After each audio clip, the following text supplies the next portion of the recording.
गांव के किनारे एक छोटा सा झोपड़ा था जहां रामदीन नाम का लड़का रहता था। माँ बाप का साया बहुत पहले छिन चुका था और उसका सहारा सिर्फ चाची थी, चांदनी। लेकिन चांदनी का स्वभाव दया से रहित था। वह रामदीन को काम पर लगाती, मारती पीटती और खाने में सूखी रोटी से ज्यादा कभी ना देती। गांव वाले जानते थे कि चांदनी कठोर है, पर कोई सीधे हस्तक्षेप करने की हिम्मत नहीं करता था। रामदीन सीधा सादा और मेहनती लड़का था। खेतों में काम करता, लकड़ी लाता और बच्चों से खेलता, मगर उसकी आंखों में हमेशा एक अधूरापन रहता। उसे लगता जैसे उसका जीवन किसी और मोड़ पर जाना चाहता है, पर रास्ता कहीं गुम हो गया है। दुष्ट योजना। एक दिन चांदनी ने सोचा, जब तक ये जीवित है लोग इसकी परवाह करेंगे, अगर ये मर जाए तो घर खेत मेरा होगा। उसने झूठी मुस्कान के साथ रामदीन से कहा, आज तुझे अच्छा भोजन दूंगी, तू मेरे साथ चल।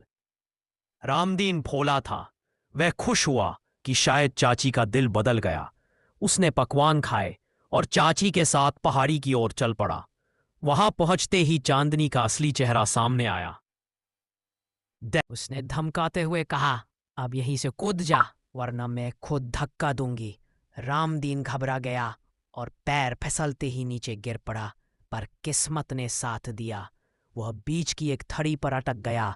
उसका शरीर लहूलुहान था, सांस टूट रही थी। सफेद लोमड़ी और जादुई फल। तभी जंगल से एक चमकती सफेद लोमड़ी आई। उसकी आंखें किसी देवी जैसी थीं। लोमड़ी उसके पास बैठी और एक अद्भुत फल लाकर उसके मुंह में रख दिया। फल का रस भीतर जाते ही रामदीन का दर्द गायब हो गया। उसकी चोट भर गई, मगर उसी के साथ उसकी स्मृतियां भी धुंधली हो गईं। लोमड़ी ने उसके लिए एक छोटी पोटली बनाई जिसमें भोजन और कपड़ा रखा था। उसने धीरे से कहा, घर लौट जाओ, अपनी तकलीफों से डरना मत, जब जरूरत हो अपनी आवाज उठाना। गांव में हलचल। रामदीन गांव लौटा तो हलचल मच गई। चांदनी ने पहले ही अफवाह फैला दी थी कि वह मर गया है। लोग उसे जिंदा देखकर दंग रह गए। चांदनी तो उसे देखते ही जमीन पर गिर पड़ी। रामदीन अब चुपचाप रहने लगा।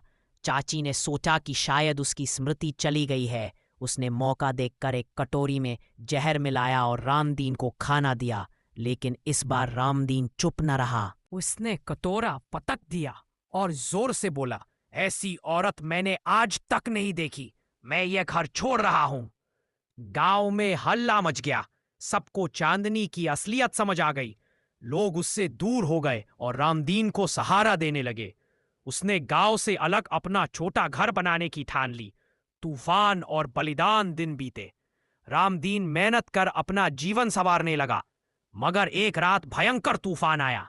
आसमान गरज रहा था, बिजली कड़क रही थी। तभी समाचार मिला कि जंगल की उस जगह पर बिजली गिरी है जहां सफेद लोमड़ी रहती थी। रामदीन का दिल कांप उठा। वह बारिश और आंधी में दौड़ पड़ा। वहां पहुंचकर उसने देखा लोमड़ी बुरी तरह घायल थी।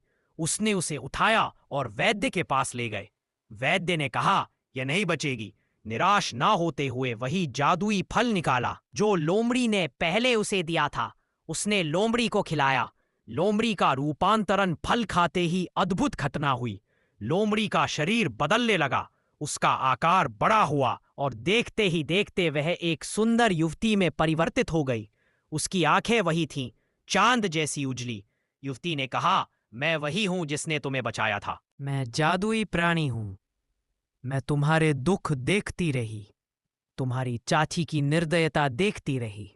मैंने सोचा कि तुम्हें बचाना ही मेरा कर्तव्य है। रामदीन उसकी बात सुनकर निश्शब्द रह गया। धीरे धीरे उनके बीच आत्मीयता बढ़ी और दोनों ने विवाह कर लिया। सुखदंत, रामदीन और चंद्रिका, अब उसका यही नाम रखा गया, कि 2 बच्चे हुए। उनका घर छोटा था, पर प्रेम और हंसी से भरा था। गांव के लोग अब रामदीन को आदर्श मानने लगे। चांदनी को जब सच पता चला तो लोग उसे नकारने लगे। उसने पछतावा किया, मगर अब देर हो चुकी थी। चंद्रिका ने रामदीन से एक दिन कहा, हम जैसे प्राणी संसार में कम ही रहते हैं, पर मैंने तुम्हें चुना क्योंकि तुम्हारा दिल सबसे बड़ा है। तुम्हें दर्द सहा पर बदला नहीं लिया। रामदीन मुस्कराया, और अब मुझे वह मिला है जो सबसे कीमती है, परिवार। बरगद के नीचे बैठे बच्चे आज भी यह कहानी सुनते हैं कि कैसे एक गरीब अनाथ लड़के ने लोमड़ी जैसी अद्भुत मित्र से जीवन पाया और सच्चा सुख पाया।